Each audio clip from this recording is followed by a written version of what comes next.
In episode 3, Ozai gives the message that he got from Commander Zhao to his daughter, Princess Azula. And Azula is cutthroat. Like, she's thrilled that her brother isn't there to take over the throne. She loves this fool's errand that he's on. She feels like it's her duty to take over when her father no longer wants to lead.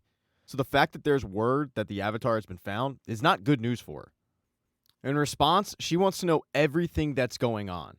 So without Ozai knowing it, she writes back to Commander Zhao and tells him that if he keeps her informed on everything that's going on with her brother, she'll look favorably on him when the time comes. As for Commander Zhao, he's kind of playing both sides of this thing. He meets with Zuko and Iroh, and he wants to get some of his contacts to help out with the search for the Avatar, but Zuko is completely against it. The issue is time is of the essence.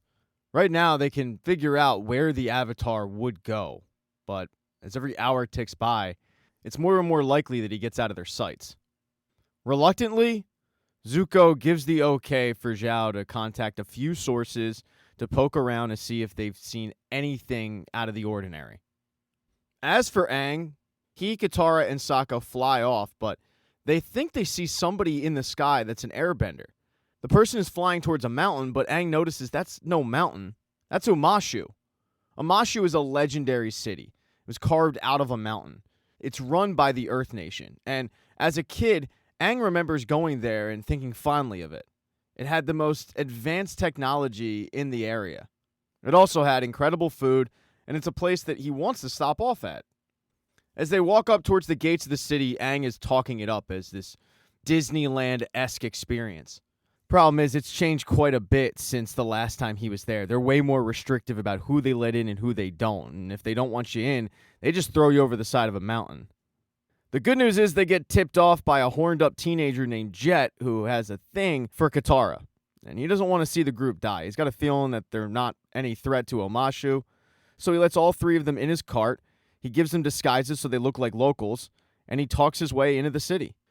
Once they're in the city safely, Jet drops them off. He wishes them well. And Aang runs through the streets to try to find this airbender. But what he finds isn't an airbender. It's a crippled kid named Teo, who was riding a sort of flying go-kart. And before they can question him, there is a loud explosion from one of the mountains.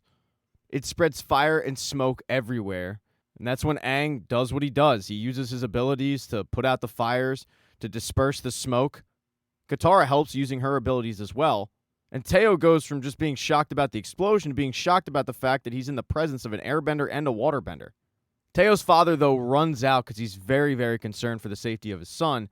But when he sees that his son was in good hands, he thanks both Katara and Aang, and he welcomes them into his machine shop. His name is Sai, and he's known as the Mechanist. That's because he's really, really good at tinkering with things, inventing things. He's the one who invented this flying scooter for his son. Once the commotion kind of calms outside, they find out from Sai and Teo that that explosion is normal. The King and the Earth Guards have done a really good job of keeping the firebenders out, but they've still been able to sneak in at times. They want to take over the city, and terrorist attacks like that are kind of the norm, unfortunately. But Katara and Aang say we have our part to play as well, and that's why we have to leave. Sokka, though, does not want to leave. He finds the Mechanist shop incredible.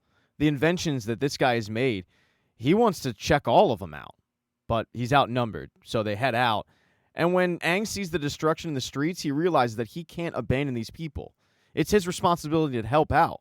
Katara reminds him that Kyoshi told him to get to the north to prevent a tragedy, and Aang says, yeah, we will get there, but we have to do this first. Aang then walks back into the shop, and he tells both Sai and Teo, I'm the Avatar. Now tell me more about these bombings. Sai, though, is a little hesitant to just jump into the war. After Teo's mother died, Teo's all he's got. But Teo really wants to fight back. And Teo ain't taking no for an answer. He tells Aang, I'm pretty sure I know where the bombers are hiding. It's way up on the mountain. It's a little cave. Maybe we can reach it with your airbending ability and my go-kart. Sai, in order to keep his son from going up there, says, no, you have to help me with this airship. I haven't been able to figure it out yet. But Sokka steps in and says, well, I can help with that. So unfortunately for Sai, his son's going up that mountain one way or the other. A couple minutes later, both Aang and Teo are in the air. They fly to that mountain, and it's just as Teo thought. There's bombing jelly that was made. But that's not all there is. There's a couple of cloaks in the cave as well, and suddenly Aang is tipped off as to who's behind the bombs. It's not the Fire Nation at all. It's somebody completely different. Now, back on the ground, Katara has a little bit of free time to work on her skills. As she's doing so, she notices that Sai walks out and he's having a covert conversation with someone that looks shady. She's about to go approach Sai and this rando when she gets pulled back by Jet, who informs her that Sai is working for the bad guys. He's giving information of Fire Army spies. He's one of the reasons why the bombings are going down. Unfortunately, it doesn't seem like Teo knows about it. And she's a little hesitant to believe him until she sees that the person that Sai handed over a piece of paper to uses his powers to burn it right there and then. Jet and Katara don't go to talk to Sai. They instead follow the guy that Sai was talking to. They follow him up into the mountain. But the guy, though, knew he was being followed, and he goes to attack both Jet and Katara. But Jet has a lot of friends. In fact, he's got a little army of outcasts. One by one, the Firebenders are taken out with ease. And the biggest of Jet's little crew, a guy named Pipsqueak, goes and he takes the bodies somewhere. Katara does ask, but all Jet says is, Pipsqueak is really good at taking out the trash. And then Jet shows Katara the operation. His group is full of orphans, outcasts, everybody that armies would just ignore. They're here in the trees fighting back. They feel like it's their duty to fight against the Fire Nation. They can't just rely on the king and his soldiers anymore, not with the war still raging on. So they take it upon themselves. They're freedom fighters. They then have a sit, and both Katara and Jet start talking about their backgrounds. They both have suffered loss. Jet with his mother, that's what forced him to fight back. And Katara, obviously, with everything that's happened with her, but her big loss was her mother. And Jet actually gives her some good tips on how to harness that emotion about her mom into using it for bending ability. It works. Katara, though, has to get back down to the mountain to tell her brother and Aang all about what Sai is doing.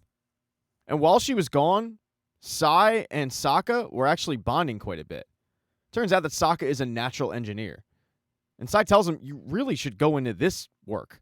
This is what you're good at. And it's been a long time since anyone told Sokka what he's good at, so he really appreciates it. With Sokka's help, Sai is able to complete that airship. And now he just has to take the model over to the palace to show the king. So he heads out, and a short while later, Aang shows up. He's really concerned for where Katara is, but Sokka tells him, I haven't seen her all day. That's when Aang explains that the blasting jelly isn't made by the Firebenders. It's made by Jet.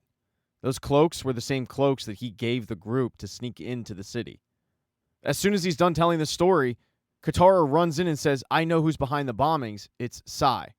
This causes a giant argument between Katara and her brother, both explaining why the other is being ridiculous, both convinced that they know who's behind the bombings. A frustrated Katara finally says, you know what? I'll go get answers. So she runs off in the city to find Jet.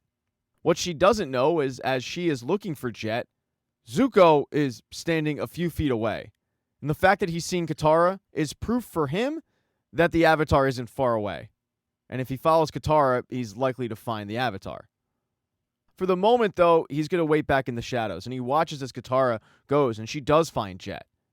Before she can even ask Jet anything, he tells her that it's about to get a little dangerous around here. They're on an important mission. He goes on to explain that they swapped out the airship box with a box full of blasting jelly. With the Mechanists getting an audience with the king, they have to take this opportunity to take all of them out. But Katara is mortified. She knows that innocent people will be killed by this, and Jet thinks that that death is worth the price of freedom. But Katara doesn't see it like that. She sees Jet as someone who's arguably worse than the Firebenders.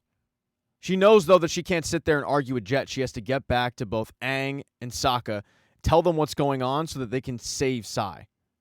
As they head off to do that, Zuko and Iroh are standing in their way. Aang looks at both Katara and Sokka and says, go. Save Sai. This is my fight anyway. I'll take care of these two. Iroh doesn't really fight. He does, however, give Zuko some advice. Don't use your fire ability. It'll attract the Earth Kingdom army and you don't want to deal with them. So, for the moment, it's going to be a one-on-one fight between Zuko and Aang. Aang's not powerful enough to just beat Zuko one-on-one, so he flees into the city. He starts throwing things at him. He uses people as a distraction. And as he's doing that, Sokka and Katara are making their way up the palace. They know that they don't have a lot of time. In fact, they arrive just in the nick of time. Katara, using her abilities, throws water at a flaming arrow that's destined for the blasting jelly, and she's able to save everybody. As for Aang, who's back down in the city, he's frustrated Zuko so much that Zuko finally does end up using his fire ability, and the villagers go nuts. Aang, using his ability, starts to put the fires out, and Iroh grabs his nephew to try to get him to safety. He knows that the two of them are no match for an army of people, and the army has arrived. They're looking for the firebender. It looks like they're going to be outnumbered, so Iroh does a very noble thing. He tells his nephew, go, get to safety. I'll distract the army. And he shows off his fire ability. It allows Zuko to escape, but Iroh ends up getting arrested. And even though he was putting out the fires, so does Aang. Thank you so much for checking out this recap. Please consider subscribing to the channel and subscribing to my Patreon. Hit thumbs up if you liked it. Smash that thumbs down button if you thought it sucked. If you left a comment, I don't get back to you. I usually don't check the comments unless they're like a super comment. Also, if you don't see the next video up on the end screen, not to worry, it'll be up in a day or two.